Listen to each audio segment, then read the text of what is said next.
Yeah, so I think we should now move on to discussing sort of what kind of theorists of cooperation have referred to as the democratic deficit at Vermont Federal Credit Union.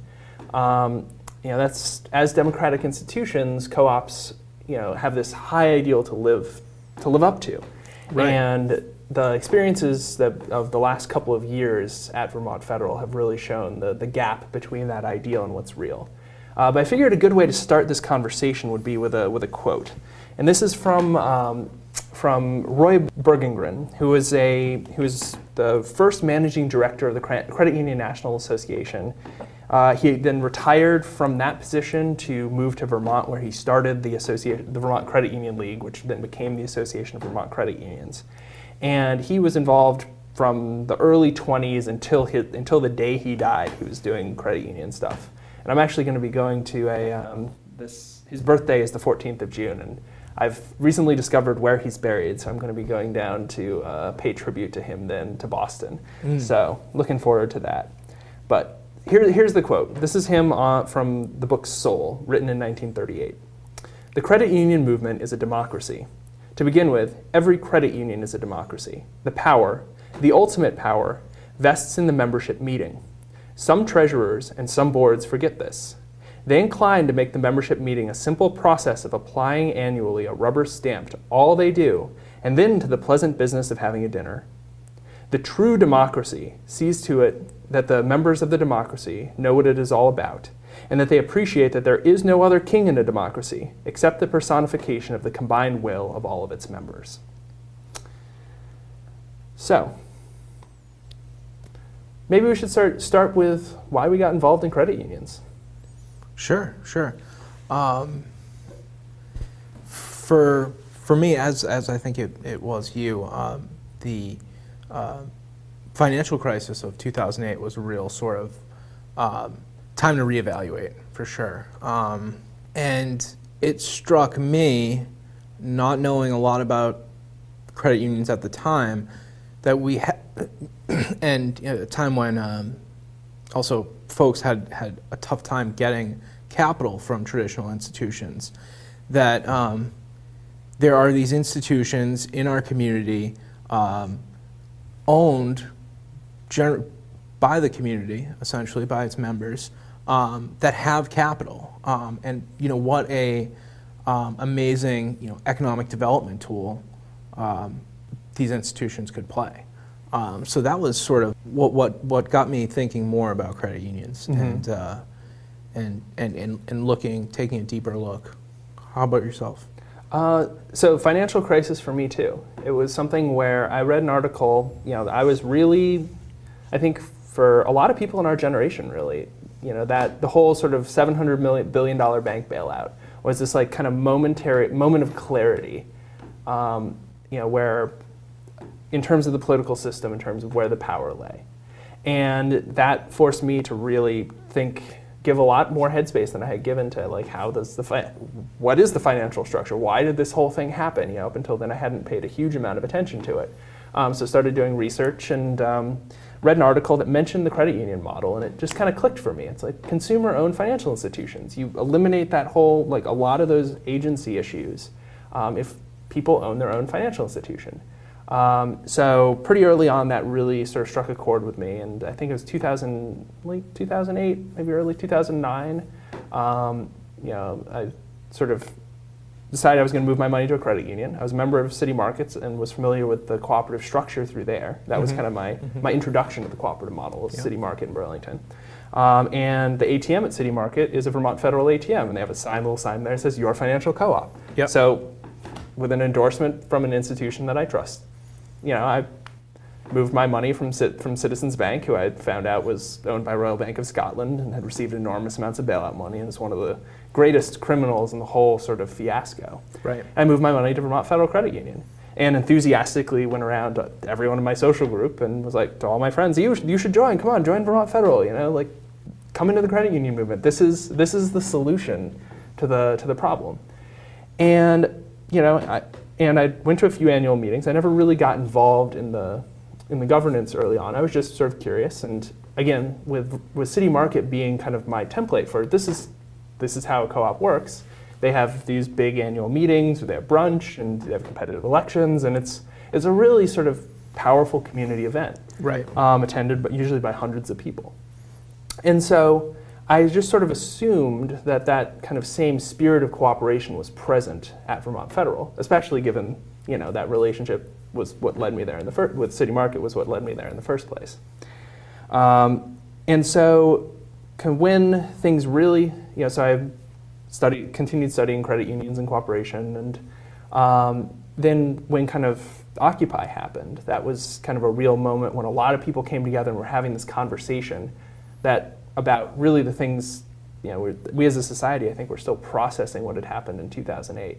And that was a moment for people to talk about that. And of course, I saw that as a great opportunity to spread the credit union message. I went out and had a sign, and encouraged people again to sign up for credit unions, the whole Move Your Money thing, and then the bank transfer day thing happened.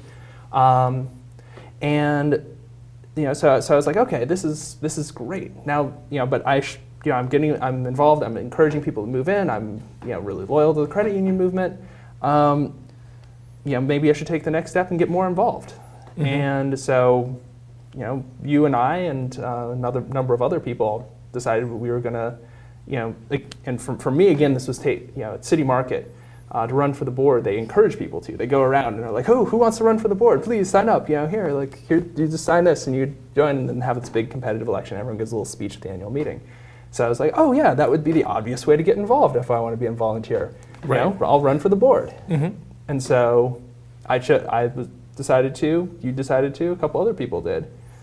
Yeah, and in our group, our discussion group at the time. In looking at how institutions were living up to their claims of being democratic, it's sort of important to note that when digging into credit union democracy, there's a lot of institutions where improvements could readily be made, and we just happen to have a sort of core contingent of mm-hmm. members of Vermont Federal. Yeah.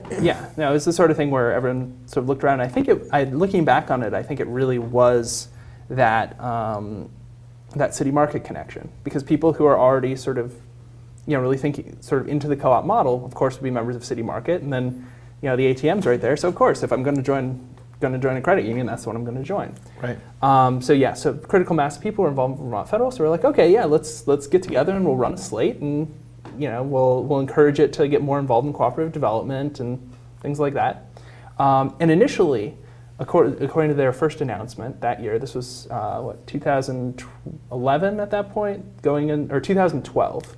Yep. They put out the word that in their official announcement, which all organizations are legally required to notice a meeting. So in their notice, they said you needed 20 signatures to get on the ballot. And that seemed pretty reasonable. City Market doesn't require signatures, but 20 signatures isn't hard. Low barrier, yeah. So we just kind of floated a petition around our friends and collected most of them, and then we posted on the Facebook page the week before the deadline, saying, "Hey, we're planning on running. Here's we'll be turning our petition signatures soon. You want to learn about why we're running? Here you go." A week later, a new notice goes out to all the members saying that they'd re-examined the bylaws, and in fact the barrier to entry was not 20 signatures, but 1% of the membership, which was 330 signatures. And so they moved the meeting back the legal minimum amount of time necessary to because they re-noticed it to fulfill the bylaw requirements. Mm-hmm. And so suddenly we were looking at this, what we thought was a very modest barrier to accessibility to the democratic process, was suddenly a very large barrier with pretty much the absolute legal minimum amount of time necessary to complete it. Mm-hmm. Yeah. So then at that point we said, oh well, that's a lot of signatures, so it's too many for us to collect, right?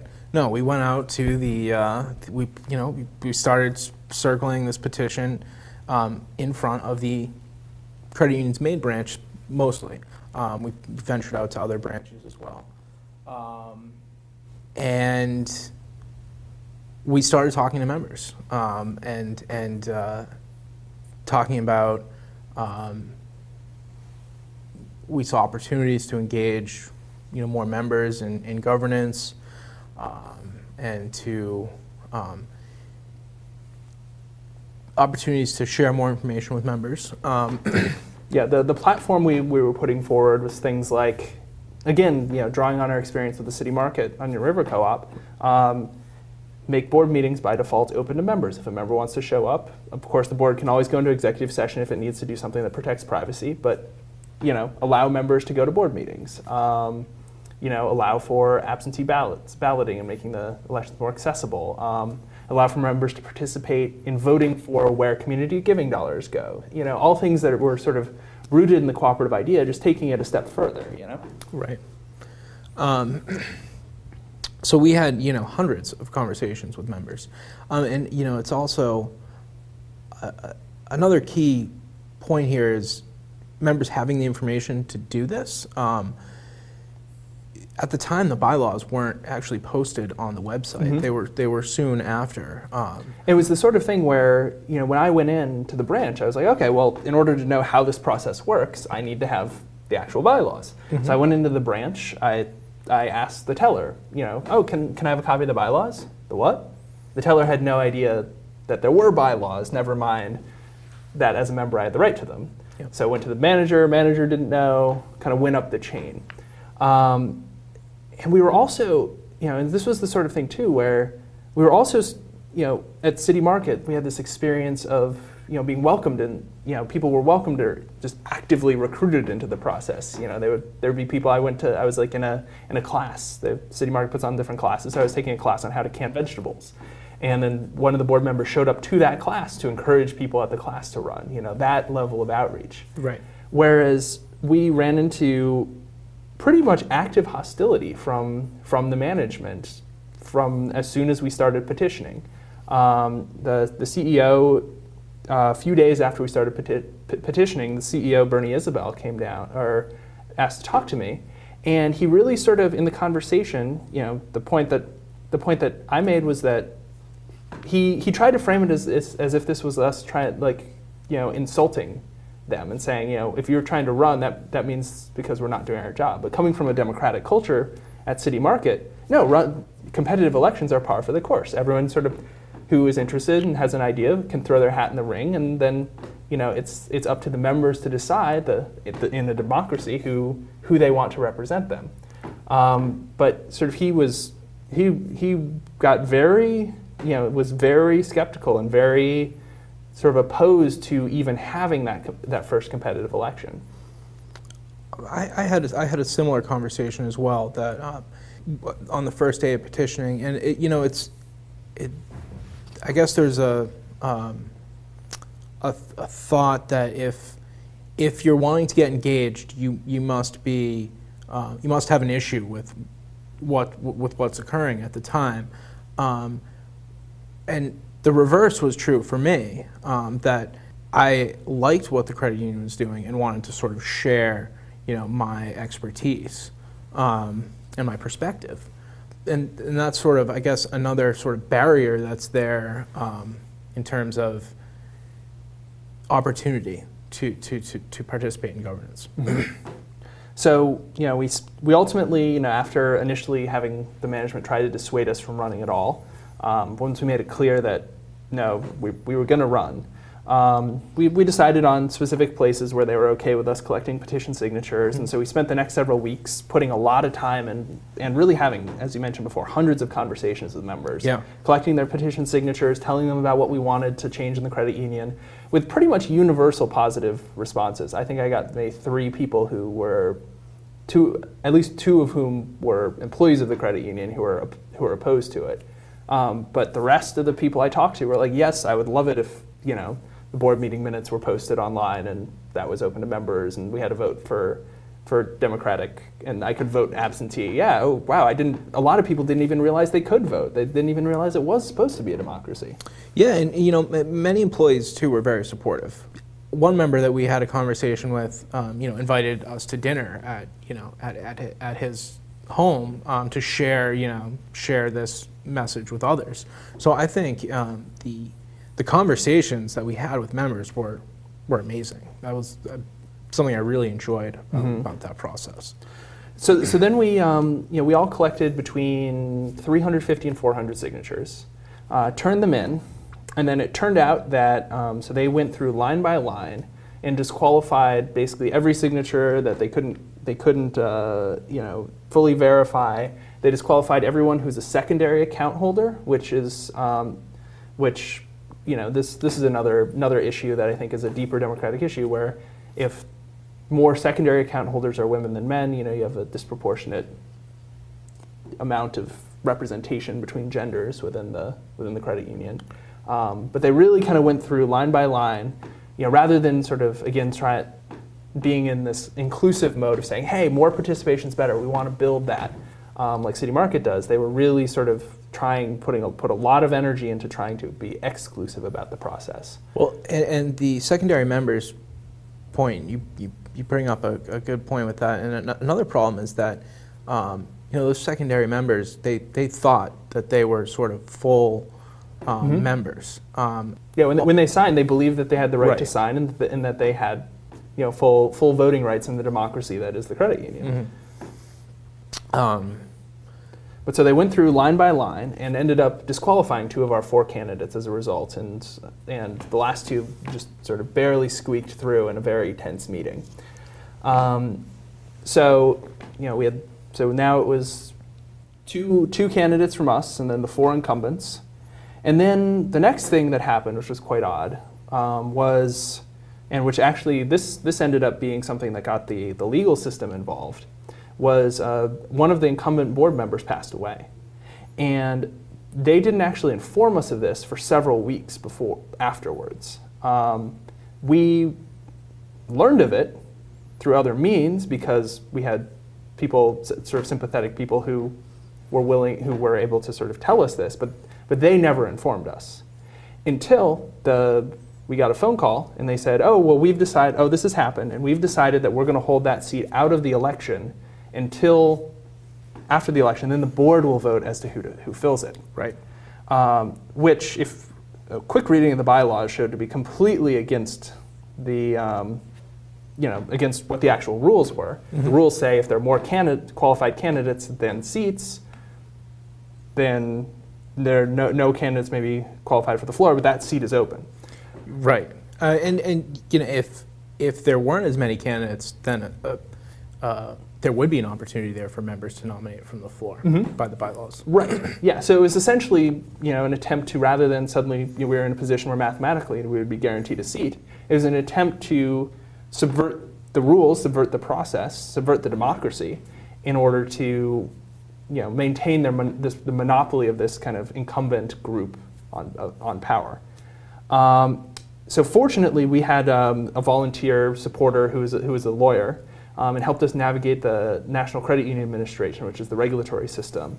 And there's a lot of back and forth. It got pretty heated. But at the 11th hour, the decision came down from the regulator that indeed what they were trying to do was not legitimate, and that if they did it, that the election would be overturned by the regulator. Right. So literally, when I walked into that election, I didn't know whether I would see vote for 3 or vote for 4 on those ballots. Same. And when I saw vote for 4 when I walked in, there was such a sense of justice and relief. And that was how you got on the board of Vermont Federal. Right, yeah. It was that meeting was somewhat contentious. There was a big discussion over whether or not executive compensation should be disclosed. Really, it was, they got a bigger room than they'd gotten. It was the largest annual meeting probably in living memory in terms of participation, and it was definitely a qualified victory where now suddenly the democratic process was moving again. Right. Yeah. I don't think we've ever officially got an answer on this, but it had been some time since the last competitive election, and that was the first time where members got to express their vote on who would represent them. So do you want to talk a little bit about your experience as a board member between when you were elected and the subsequent annual meeting? Sure. So my experience was as a board member was interesting because that whole process, was very sort of confrontational, that whole initial process. And, my perspective on sitting at the boardroom table and sort of working with this, with these folks was definitely different. And there were educational opportunities as well. So ultimately, I enjoyed my time on the board and working with these folks. But I think it's clear that mainly in the process, it has very little to do with the current board or management, but more in the democratic process at the credit union. There are opportunities to bring in more member input and to sort of develop that sense of members as owners of the institution. So when you did bring up some of these strategies or some of these opportunities, what was the response you got from the rest of the board? Well, I don't really want to get too much in the details because they are confidential meetings, but none of them did pass. So, extrapolate from that. Mm-hmm. So then, we had a year, and there's something that I initially interpreted, as the next election was coming, that I interpreted as like a positive step forward, was that there's actually an announcement put out by the nominating committee asking for applicants or for people to apply. Right. And it was not like a very well publicized announcement. In fact, it was just in an internet newsletter in a PDF file that I found because I was looking for it. But when I went into a branch to look for it, there was before the deadline, a few weeks before the deadline, there were still the old newsletters that didn't have the announcement were the newsletters that were in the branch. So again, I went to the teller, I asked about it, the teller didn't know.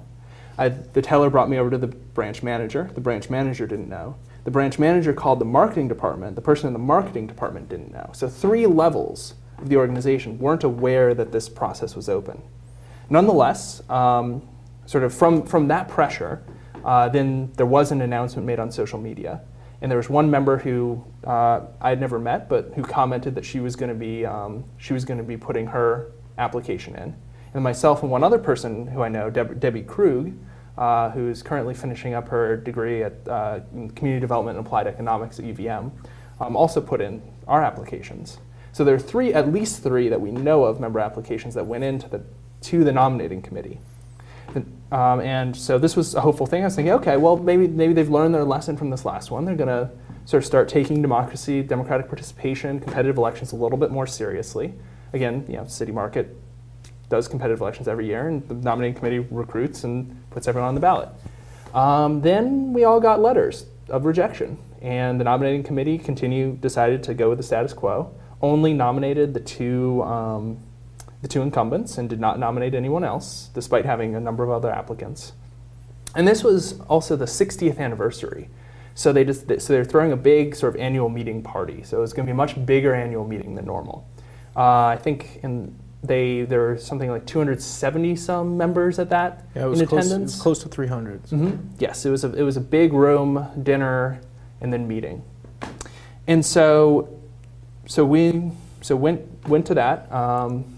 And we raised the resolution from the floor, essentially calling out the fact that this whole room had the election process was simply the board instructing the secretary to cast one vote for all the candidates.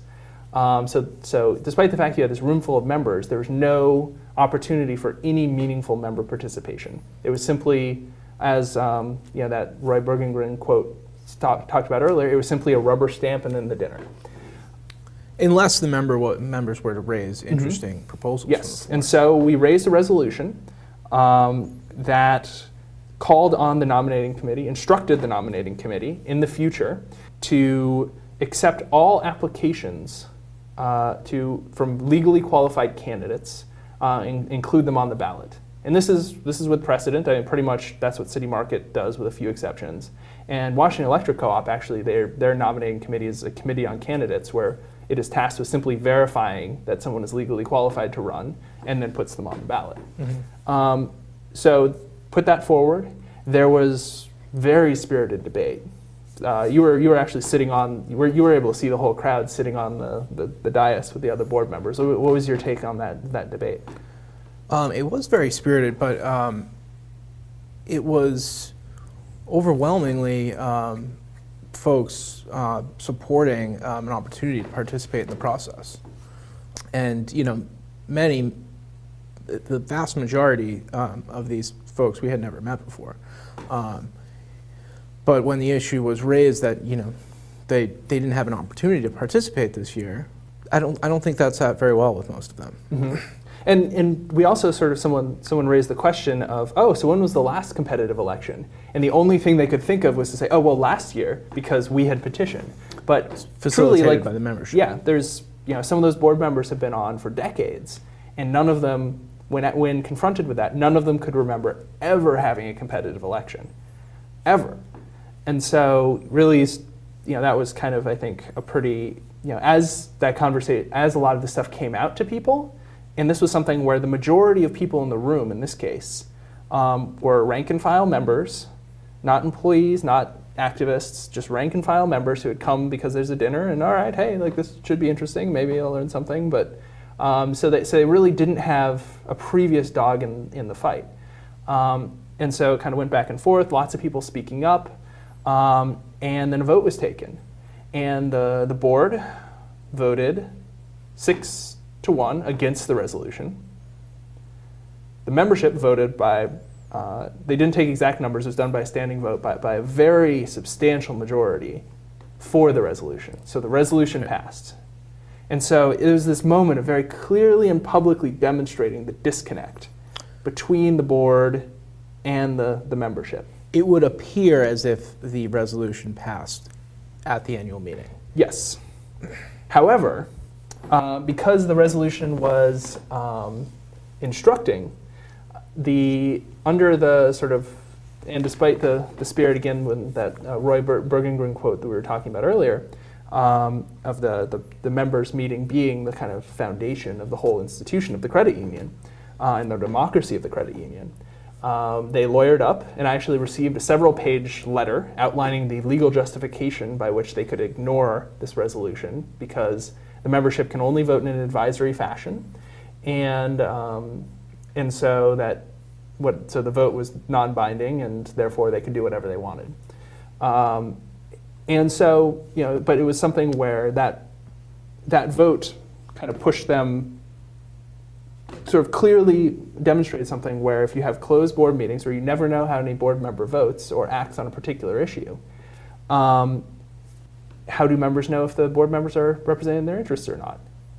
So that member meeting, that one public sort of meeting a year is the only place where the positions of the board members becomes a public thing. And so in that moment, you could sort of see very visibly that disconnect between the leadership of the credit union and the rank and file membership. Yeah, I would agree. So we rolled. You had one more year on your term. So were there any sort of developments in the year between that and the most recent annual meeting that you feel like were relevant to bring up? I think that with my where I have not so good feelings about the credit union, it's definitely in the process, and I don't question everyone sort of sitting around that boardroom table is very dedicated to the institution and qualified. I just think there's a lot of opportunities to actually build that sense among members that they are owners, and that if that's not done, that's a missed opportunity for me. So I think the process is really the important piece. So that brings us to a few weeks ago, which is the 2014 annual meeting.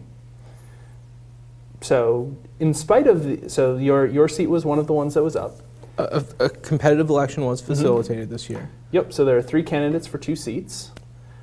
And so we went in and, yeah, all right, there's going to be a competitive election. And, went in, had some finger food, chatted with lots of people I had either seen only a handful of times in the past year, Yeah, that's nice. Yeah, it was good to kind of get caught up. Then I picked up the annual meeting minutes from the last year, which every year has to approve the meeting minutes from the previous year. Right.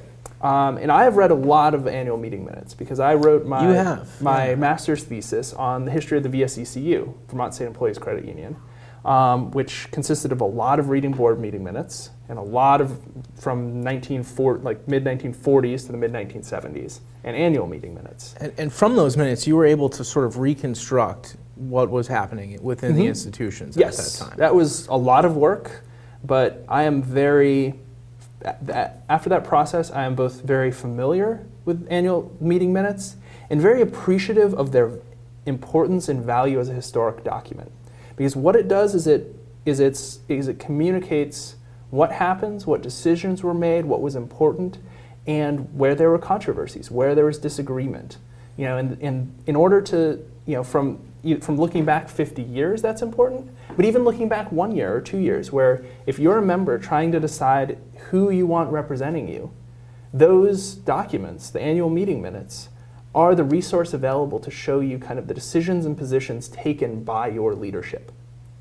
So I sat down, I picked up the minutes, started reading through them, and then I realized that they had purposefully omitted basically all of the useful information about the whole debate and vote at the previous annual meeting. They simply mentioned that they give the text of the resolution, mention that it was voted on, and that's it. There's no mention of how the outcome of the vote, and more importantly, there was no mention of how the board members voted. And to me, this omission was Orwellian. Like in George Orwell's 1984, he who controls the past controls the future. This was writing out of their official institutional history the record of the behavior of the board and the record of a decision collectively made by the members that future members looking back on, trying to understand what's happened in the credit union in order to make their own decisions in the present, are now when they look at that, they do not have the relevant information. And of course, a lot of the same people weren't at the annual meeting this year. The previous one was sort of a milestone celebration. So they weren't able to sort of participate in that discussion again of not being reflected in the minutes. Right. And so, I obviously, because the minutes have to be approved by the meeting, I brought this fact up, and I proposed simply that the relevant information that should be part of the historical record of this institution, because it was a decision made by the member meeting, should be recorded in the minutes. And also the votes of the board should be recorded in the minutes so that individual board members are accountable for their positions, whether people agree with them or disagree with them. If the U.S. Congress never published their voting records, how could you possibly know who to vote for? This is the same sort of thing. And when the vote happened, there was a voice vote. It was indeterminate as to who won that vote. So they went to hands, and it was narrowly defeated with all the board members except for you voting against it. So and now that you are off the board, and we're not sure how the other board member voted, but we know at least the supermajority of the board was opposed to a valid and accurate recording of its own history and taking accountability for their own actions at the last meeting. They did not want those actions recorded in the official meeting minutes. And the members present also voted against that resolution, which is important, and it gets at are there enough members there, perspectives from membership, to really make a decision that really reflects the membership. And I spoke to a former employee who was at the meeting and was sort of observing. And what was interesting about this meeting is this wasn't the 60th anniversary big kind of thing. So it was a much smaller group of members. And there's an interesting power dynamic there, which is that if you're voting publicly, voting kind of in favor of the incumbent leadership, if you're raising your hand and you're a lower level employee looking to, be seen positively by your bosses and thinking about your career and behaving rationally, voting kind of the way that you are pretty sure that your bosses want you to vote is a really great way of showing your loyalty and showing your reliability. And sort of this employee who I was talking to was sort of kind of had a pretty good sense that dynamic was at play in the meeting, and the employees were at that point, because it was a smaller meeting, a substantial block of the votes. But it was also, again, it was a very close vote, and there was a lot of sort of disbelief from a lot of the rank and file members about its outcome, because it's clearly sort of, hey, let's have an accurate recording of history. Yeah, and I mean, you don't even really need to sort of be sure of how your boss is potentially voting, because it's a show of hands. So you can see that, and they can also see that as well. Right. And so that was stunning. There's this very Orwellian turn of this leadership is not only has shown its willingness to sort of bend the rules to the point the regulator has to get involved in earlier elections, but they've also shown that they're willing to erase history and to sort of not record their own positions. So that was like a kind of stunning moment. And then we moved on from there to some reports and the elections.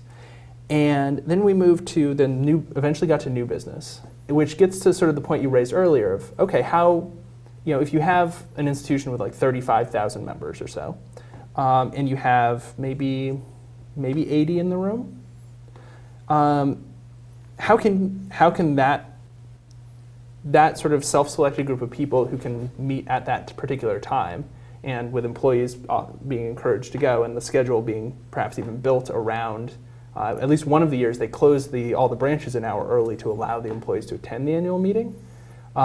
So when you have that sort of self-selection in terms of the electorate that's there, how do you make that more accessible and that process accessible to everyone?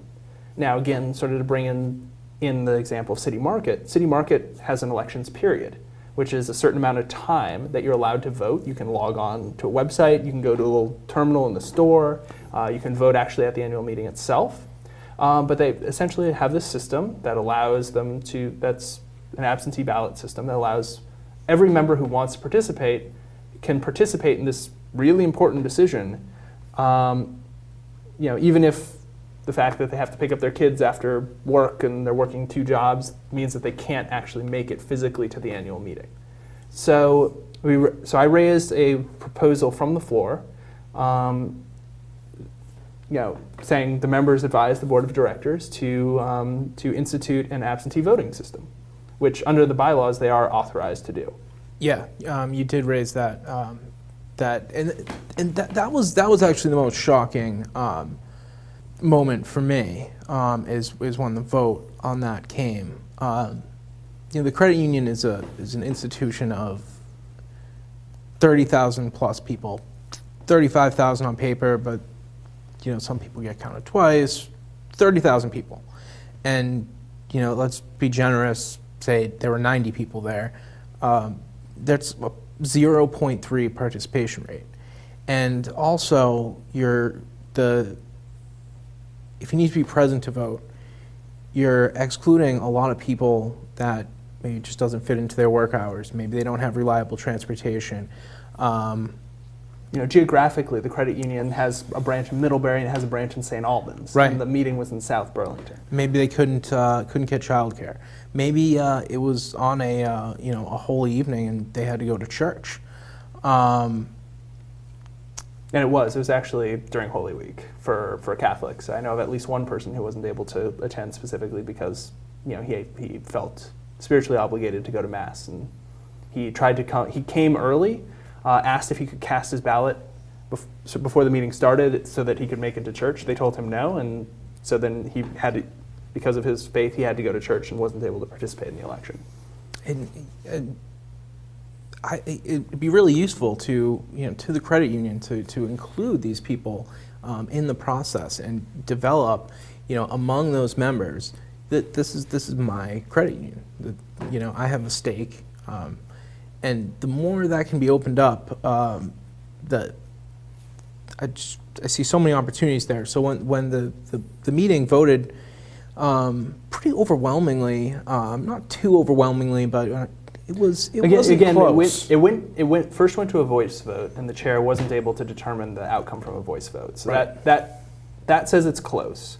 But then it was, and then when he went to the standing vote, it was, and again it was True. this very sort of twisted, weird situation in which the handful of people who, for various reasons, including working for the credit union, were able to make it to the annual meeting, voted to disenfranchise all of the rest of the members, which, essentially saying, we don't want you who has to work nights because you have 2 shifts. Like, we don't want you to be able to participate in this decision. We want to monopolize this decision for ourselves through that voting. Yes, process. through that vote. Yeah. So that was really discouraging. And even the way the election was run, it got almost comical at times, because people walked in and some people were handed 1 ballot and some people were handed 2 ballots and a few people were handed 3 ballots. And the people running the election, the actual voting itself, were confused enough by what was going on with that when it came time to vote, they actually had to huddle around the secretary for a good, 5 or 10 minutes while they figured out what they were doing. It was very odd. That process was interesting. Mm-hmm. Yeah. And I mean, I guess this was the second competitive election in some time. So when those processes aren't put into play, there's going to be some unfamiliarity with them. Mm-hmm. So I mean, the outcome of that was, a lot of people I've talked to who are actually in attendance left extremely disgusted with the process, including a number of people who, for whom that was their first experience.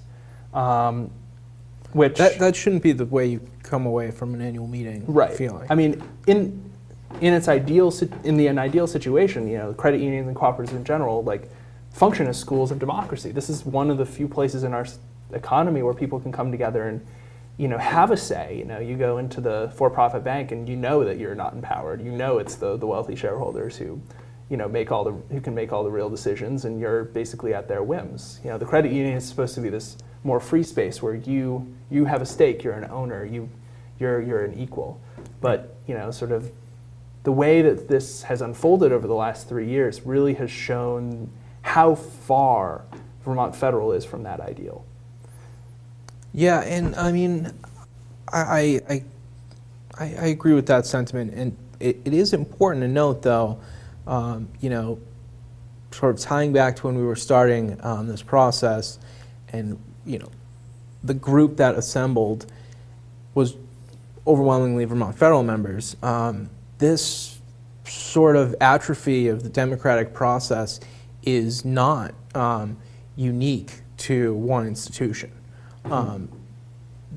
It's pretty prevalent in the industry. I think. Yeah. No, I think that's a really important point to make. Vermont Federal is the one that we have personally experienced because, we started off as city market members who joined because there's the ATM in my case, and people sort of coming into it because we believe in the credit union movement. We believe in the idea. We believe in what it can accomplish. That ideal of economic democracy, that ideal of owning our own financial system, is really inspiring.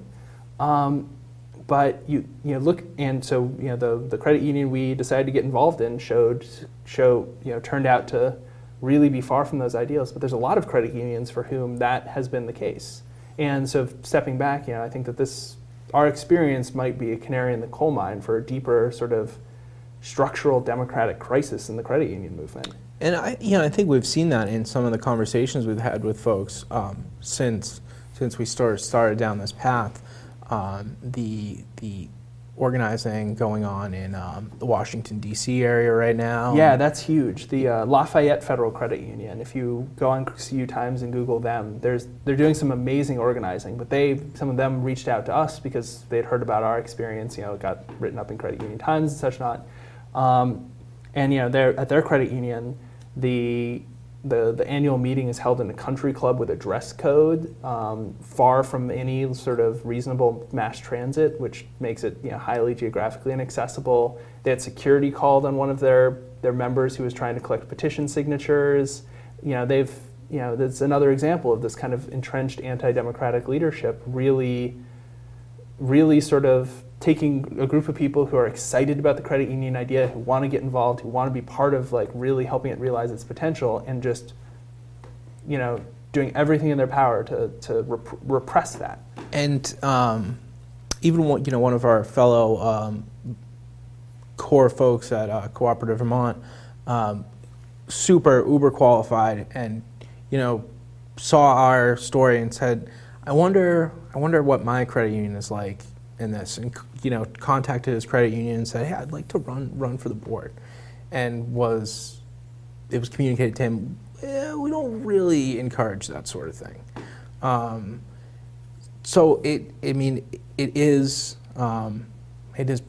prevalent. Yeah, and so taking a step back and thinking why this is, we've only got a couple minutes left in the show, but I think it's important to sort of lay this out.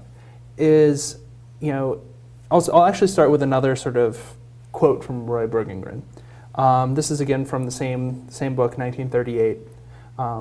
As we increase and multiply and grow in strength and in power, as our accumulation becomes increasingly great and our army swells to many millions, there will be those who cannot refrain from attempting our exploitation.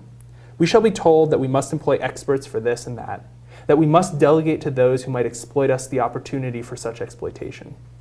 We must not get lost to accountants and lawyers and bankers. We must not become prone to call in professionals who, not knowing how to think credit union-wise, will drag into our councils all of the bad thinking on which so many professional thinkers are trained. It's one of those things where you look at the trends in the credit union movement since 1970, really, when the NCUA was founded, the major regulator. The number of credit unions in the country, if you look at it on a trend line, was going up until that point, started trending down afterwards. You see this kind of development of relationship between the regulator, who has this, who prefers to deal with a few professionalized institutions rather than many democratic institutions, because they're predictable. Democracy is unpredictable. That makes headaches for a regulator. Right. Regulators' workload's a lot easier if they're not having to deal with a different cast of characters every few years, even if it's the best thing for the institution. And in the same way, you have this sort of professionalization where the prerogatives and a manager gets paid more for managing a $1 billion credit union than a $100 million credit union, so they can kind of set agendas for growth that might not actually be in the best interest of the membership. But if there's no democracy, if the board has no feedback loop with membership, the management can just by default set the priorities. To touch on a perspective from inside the credit union movement, a lot of businesses take a lot of effort and a lot of money to develop sort of loyalty among those who use their services. And as credit unions being cooperatives, that's already built in to the bylaws through the democratic process, is that ability to develop a sense of ownership in the organization. And if we don't take advantage of that, that's a big missed opportunity. Mm-hmm. Well, we're almost out of time on the show, but this odyssey is far from over. So if you want to get involved, of course, always come to the Cooperative Vermont Facebook page, where we cover the cooperative movement, both in its incredible potential to do amazing things, but also in its warts and failings. Critique it as well. Yep, that's important if we're going to build a strong movement for economic democracy in this state. But until next episode, I'm Matthew Cropp. And I'm Eric Davis. Good night.